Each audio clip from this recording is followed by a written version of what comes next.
कल की क्लास में हमने आप लोगों को बताया था मोनोहाइड्रिक एल्कोहलों के भौतिक गुण, फिजिकल प्रॉपर्टीज ऑफ एल्कोहल या मोनोहाइड्रिक एल्कोहल। एल्कोहलों के भौतिक गुण हमने बता दिया था। एल्कोहलों के भौतिक गुण बताने के बाद थोड़ा सा एल्कोहलों के रासायनिक गुण के बारे में हमने चर्चा की थी। आइए फिर से उसको एक बार देख लेते हैं। ये एल्कोहल की बात करते हैं तो एल्कोहल होता क्या है? ROH होता है एल्कोहल, जिसमें OH समूह एल्किल समूह के साथ जुड़ा होता है। एल्किल समूह के साथ क्या जुड़ा होता है? OH समूह, जो कि ये क्या है आपका? ये फंक्शनल ग्रुप है, क्रियात्मक समूह है। अब बताइए फंक्शनल ग्रुप किसे कहते हैं? किसी भी कंपाउंड का वह पार्ट जो रासायनिक क्रिया में भाग लेता है, अर्थात जो क्रिया करता है वही क्या कहलाता है? क्रियात्मक समूह कहलाता है। और OH इसमें क्या है आपका? एक फंक्शनल ग्रुप है, मतलब क्रियात्मक समूह है।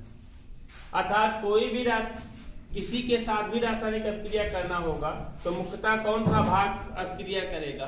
OH भाग अभिक्रिया करेगा। अतः ये एक प्रकार का क्रियात्मक समूह है। इसकी रासायनिक अभिक्रियाओं को दो भागों में विभाजित करके अध्ययन करते हैं। पहला ROH का OH समूह की अभिक्रिया। ROH के किस समूह की अभिक्रिया? बांड OH समूह की अभिक्रिया। ROH का बांड OH समूह की अभिक्रियाएं। OH समूह की अभिक्रियाएं मतलब कि कौन सा बांड टूटेगा? यहाँ पर R बांड OH, ये बांड टूटेगा, ये बांड टूटता है, R बांड OH टूटता है ना। और दूसरा कौन सी अभिक्रिया आपका? दूसरा कौन सा आपका? देखिए R बांड OH का H परमाणु विस्थापित होता है। कौन सा? H परमाणु विस्थापित होता है। मतलब कौन सा बांड टूटेगा? O बांड H टूटता है, O बांड H टूटता है ना। तो सबसे पहले हम पढ़ेंगे सेकंड वाली रिएक्शन। ROH का हाइड्रोजन परमाणु विस्थापित होता है। ये वाला हाइड्रोजन परमाणु विस्थापित होता है। ये हाइड्रोजन परमाणु विस्थापित होगा तो ऑक्सीजन और हाइड्रोजन के बीच बना हुआ बंध टूटेगा, है ना। ऑक्सीजन और हाइड्रोजन के बीच बना हुआ बंध टूटेगा, मतलब कि ये बांध टूटेगा, है ना। तो लिखिए इसी चीज को, लिखिए एल्कोहल ROH में, एल्कोहल ROH में OH समूह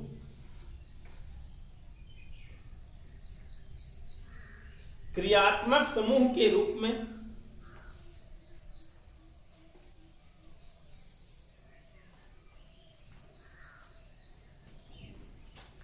एल्किल समूह के साथ जुड़ा होता है।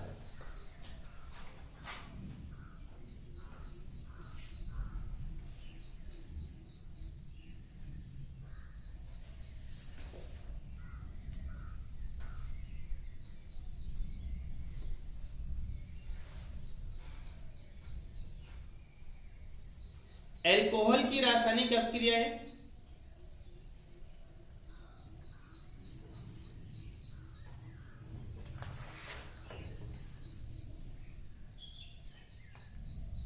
मुख्यतः दो प्रकार की होती हैं।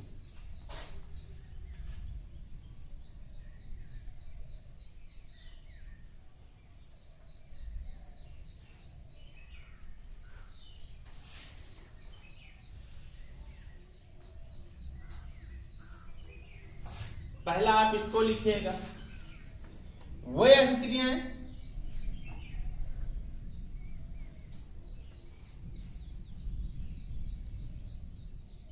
जिसमें OH समूह का हाइड्रोजन परमाणु विस्थापित होता है। OH समूह का कौन सा परमाणु? हाइड्रोजन परमाणु विस्थापित होता है।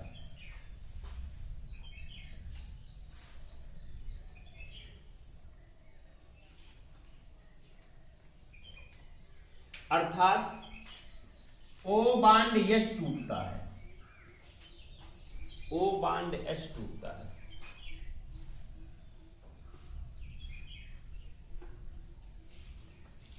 दूसरा वह अभिक्रियाएं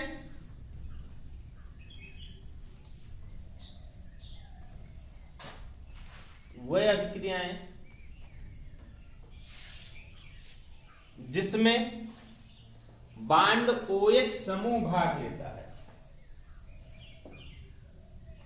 बांड OH समूह भाग लेता है, अर्थात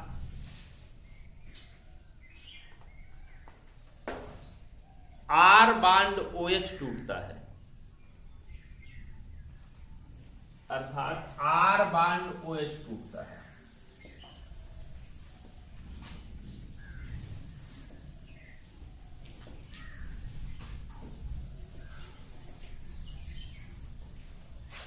फर्स्ट नंबर हेडिंग बनाइए, फर्स्ट नंबर हेडिंग बनाइए, लिखिए अभिक्रियाएं जिसमें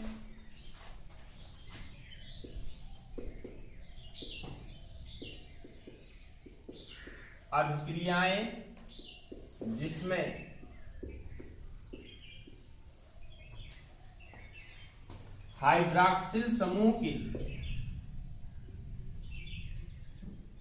अभिक्रियाएं जिसमें हाइड्रॉक्सिल समूह की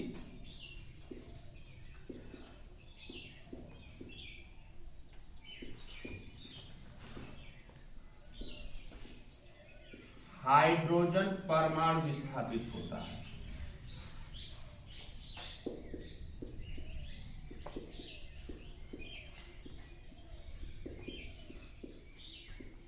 अर्थात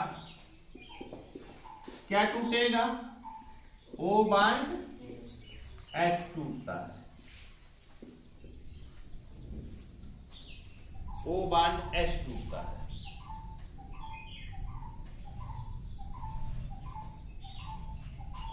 इसके अंतर्गत फर्स्ट नंबर लिखे, ए नंबर।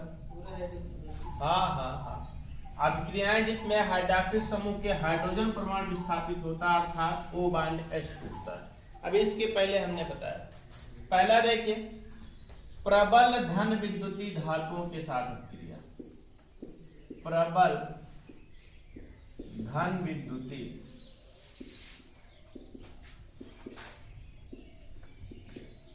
धातुओं के साथ अभिक्रिया।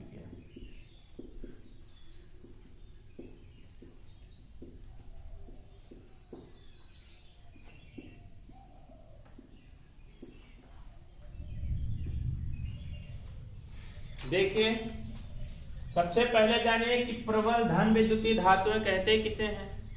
पीरियाडिक टेबल में पहुंच जाइए, पीरियाडिक टेबल में first A, group first A, hydrogen को छोड़ दिया जाए तो lithium, sodium, potassium, rubidium, caesium, francium, ये सभी प्रबल धन विद्युतीय धातुएं होते हैं। या बात किया जाए आपका सेकेंड ए एल्कली अर्थ मेटल की, फर्स्ट एल्कली मेटल कहलाता है, सेकेंड एल्कली अर्थ मेटल कहलाता है, मतलब क्षारीय मृदा धातु कहलाता है। Beryllium, magnesium, calcium, barium, strontium और रेडियम, इनमें ऊपर के जो हल्के एटम्स हैं, हल्के एलिमेंट्स हैं, वो प्रबल धन विद्युतीय कहलाएंगे, प्रबल धन विद्युतीय होते हैं। जैसे सोडियम प्रबल धन विद्युतीय है, फिर पोटेशियम प्रबल धन विद्युतीय है। ये सभी क्या करते हैं? इलेक्ट्रॉन को त्याग करके धनायन बनाते हैं, अपने पास पॉजिटिव चार्ज वाले होते हैं। तो ये सभी किसके साथ अभिक्रिया कर लेते हैं? एल्कोहल के साथ अभिक्रिया कर लेते हैं। जैसे सोडियम की अभिक्रिया हम दिखाते हैं कैसे होती है, 2ROH, इसकी अभिक्रिया हम सोडियम के साथ कराते हैं, 2Na के साथ कराते हैं। तो सोडियम के द्वारा 2 हाइड्रोजन परमाणु यहां से विस्थापित कर दिया जाएगा, है ना, विस्थापित कर दिया जाएगा और बन जाएगा 2RONA, और प्लस निकलेगा क्या यहां से आपका H2, इसका नाम होगा, आपको पता होना चाहिए R बांड O को क्या कहा जाता है? एल्कॉक्सी कहा जाता है ना, यही तो कहते हैं ना, एल्कॉक्सी कहते हैं ना। तो नाम क्या हो जाएगा इसका? सोडियम एल्कॉक्साइड, क्या नाम हो जाएगा? Sodium alkoxide. अब कोई एल्कोहल ले लेते हैं। अच्छा, यहां पर हमने बताया कि OH का क्या विस्थापित होगा? H। तो OH का H विस्थापित हो रहा है कि नहीं हो रहा है? OH का H विस्थापित हो रहा है। कोई भी एल्कोहल ले लेते हैं, जैसे मान लीजिए हम मेथिल एल्कोहल ले लें, CH3OH, इसकी क्रिया 2Na के साथ करा दिया जाए तो सोडियम के द्वारा कराने पर यहाँ से क्या निकल जाएगा? हाइड्रोजन विस्थापित हो जाएगा और प्राप्त हो जाएगा 2CH3ONA+H2। इसका नाम हो जाएगा क्या? Sodium ethoxide. नाम क्या होगा इसका? Sodium methoxide. क्या नाम होगा? Sodium methoxide. अब यही क्रिया हम किसके साथ करा दें? अगर एथिल अल्कोहल के साथ करा दें तो प्राप्त हो जाएगा क्या? Sodium ethoxide. क्या प्राप्त हो जाएगा? Sodium ethoxide. तो इसमें हुआ है क्या कि सोडियम के द्वारा हाइड्रोजन प्रमाण क्या हुआ? विस्थापित हुआ। अब बार बार यही बताएं तो ठीक रहेगा, लिखाएं तो ठीक रहेगा। अब रिएक्शन लिख लीजिए बस ना, नोट कर लीजिए।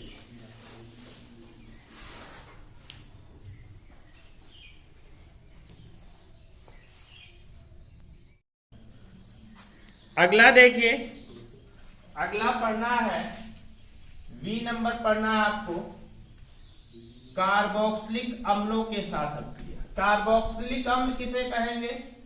जिसमें क्या उपस्थित होगा? कार्बोक्सिल समूह उपस्थित होगा, है ना? जिसमें क्या उपस्थित होगा? कार्बोक्सिल समूह उपस्थित होगा, उसे क्या कहेंगे हम? कार्बोक्सिलिक अम्ल कहेंगे। B नंबर देखिए, होगा क्या आपका? कार्बोक्सिलिक अम्लों के साथ अभिक्रिया।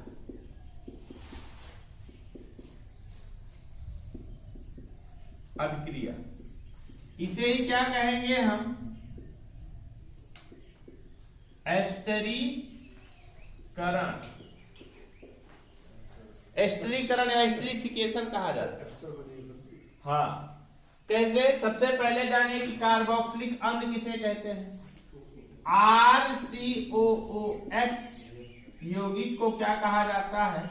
कार्बोक्सिलिक अम्ल कहा जाता है।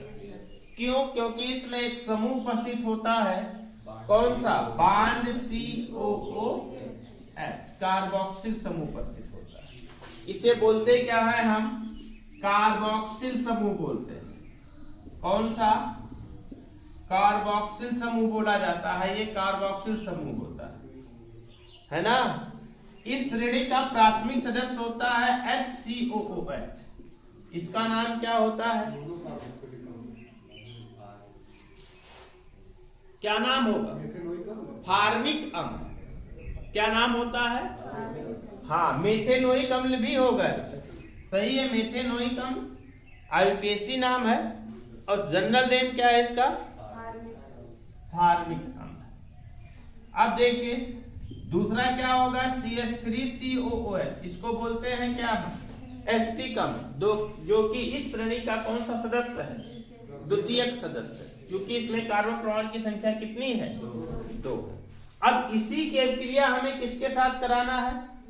एल्कोहल के साथ कराना। इसी की अभिक्रिया, कार्बोक्सिलिक अम्ल की अभिक्रिया किसके साथ कराना है? एल्कोहल के साथ कराना है। एल्कोहल बोले तो ROH के साथ कराना है।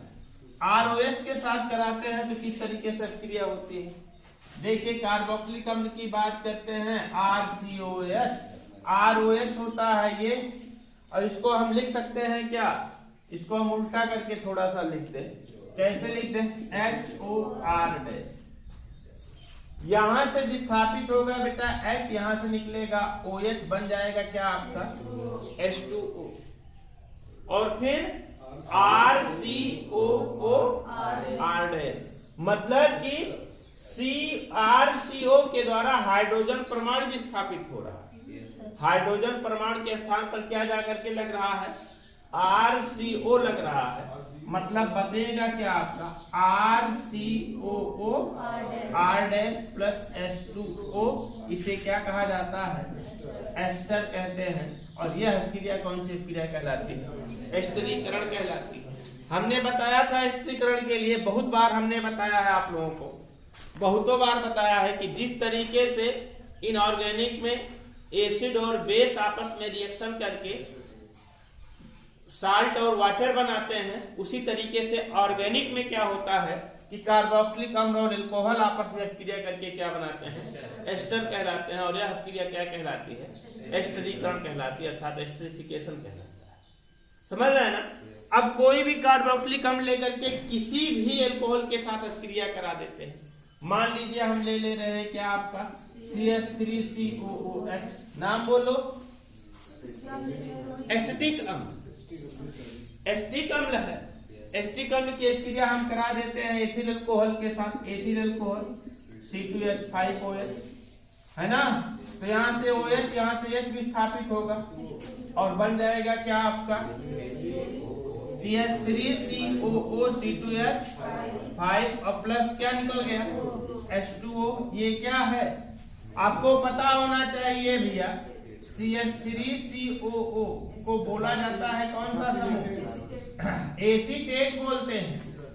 क्या कहते हैं, एसीटेट बोला जाता है, इसलिए इसका नाम क्या हो जाएगा आपका, ये एथिल है ना, एथिल है, इसको एसीटेट बोलते हैं, इसलिए इसका नाम हो जाएगा एथिल,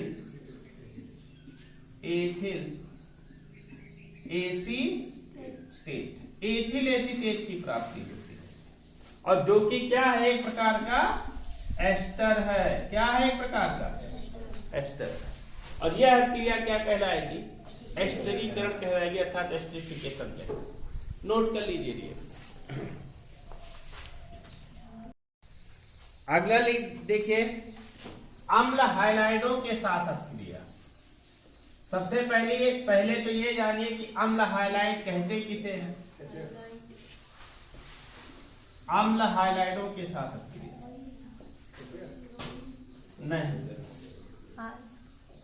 अम्ल हाइलाइट किसे कहा जाता है, थर्ड नंबर है ना, फोर्थ नंबर डी है ना।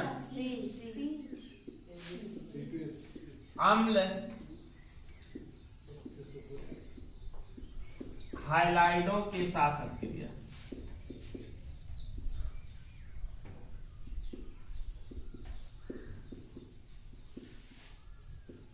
मतलब क्या होगा इसका, एसिलीकरण।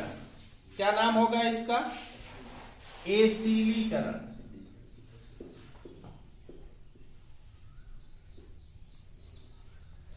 सबसे पहले तो हम बताएंगे आप लोगों को कि अम्ल हाइलाइड कहते किसे हैं।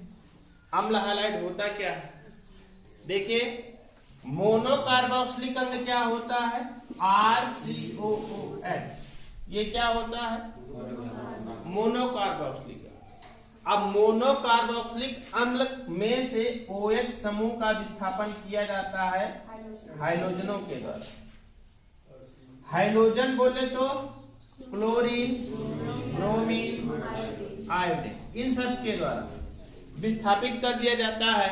तो जो संबंधित यौगिक प्राप्त होगा RCOH, इसे क्या कहा जाता है, अम्ल हाइलाइड कहते हैं। क्या कहते हैं इसे, अम्ल हाइलाइड कहते हैं। अच्छा, ये आया कहां से है, इसकी व्युत्पत्ति कहां से हुई, मोनोकार्बोक्सिलिक अम्ल से हुई है। इसकी उत्पत्ति कहां से हुई है, इसका पिता ये है ना, इसलिए इसको बोलेंगे क्या, मोनोकार्बोक्सिलिक अम्लों के व्युत्पन्न। तो अम्ल हाइलाइड क्या होते हैं, मोनोकार्बोक्सिलिक अम्लों के व्युत्पन्न होते हैं। मोनोकार्बोक्सिलिक अम्लों के कई व्युत्पन्न ज्ञात हैं। जैसे एक व्युत्पन्न आपको बता दें हम, एनहाइड्राइड होता है, बात आई है तो बताते चलते हैं। RCOOH और प्लस RCOOH दोनों को गर्म कर देते हैं P2O5 की उपस्थिति में, फास्फोरस पेंटाऑक्साइड की उपस्थिति में। तो यहां से जल का एक अणु निकल जाता है और प्राप्त हो जाता है क्या आपका RCO बांड O बांड। इसे बोला जाता है क्या जानते हैं, एनहाइड्राइड। क्या बोलते हैं, एनहाइड्राइड। आगे आएगा, अभी एनहाइड्राइड आगे आएगा। तो एनहाइड्राइड की भी व्युत्पत्ति कहां से हुई है, मोनोकार्बोक्सिलिक अम्लों से हुई है। तो एनहाइड्राइड भी क्या है? मोनोकार्बोक्सिलिक अम्लों का व्युत्पन्न। या एक और देखिए, अम्ल एमाइड होता है, अम्ल एमाइड होता है। अम्ल एमाइड क्या होता है? RCOOH मोनोकार्बोक्सिलिक अम्ल होता है। यहाँ से हाइड्रोजन परमाणु का विस्थापन कर दिया जाता है NH2 के द्वारा, RCONH2 प्राप्त हो जाता है, जिसे कहते क्या है हम?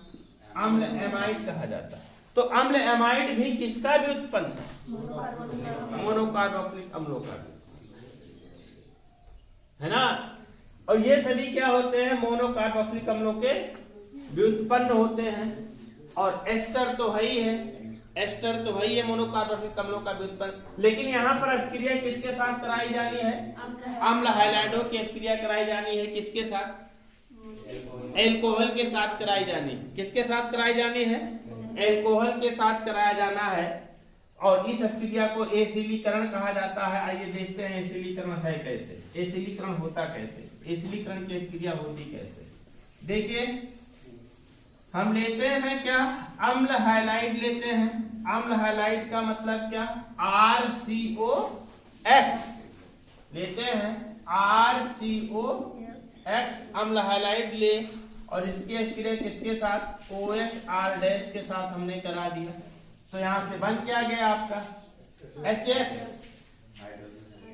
हाइड्रोजन हैलाइड, और फिर निकलेगा क्या? RCOOR- बनेगा क्या? RCOOR- और प्लस क्या निकलेगा आपका? H2O ना, HX, सॉरी, दिमाग में कुछ और आ गया, HX है ना। और ये है क्या आपका? एस्टर है, एस्टर है। और इस अभिक्रिया को कौन सी अभिक्रिया बोलेंगे हम? एसिलीकरण अभिक्रिया बोलेंगे। जैसे देखिए, R के स्थान पर हम लगा दें क्या? CH3COCl। अच्छा, इसका नाम क्या होगा? बात आई है इसके नाम की तो बता देते हैं। CH3CO को बोला जाता है बेटा एसिटिल समूह। कौन सा समूह कहते हैं? एसिटिल समूह होता है। क्या कहलाता है? एसिटिल समूह कहलाता है। और एसिटिल समूह के साथ क्या जुड़ा हुआ है? क्लोरीन। तो क्या नाम हो जाएगा? Acetyl chloride. क्या नाम हो जाएगा आपका? अम्ल हैलाइड के अंतर्गत एक सदस्य है एसिटिल क्लोराइड, एसिटिल क्लोराइड। इसकी अभिक्रिया करा देंगे हम एथिल अल्कोहल के साथ,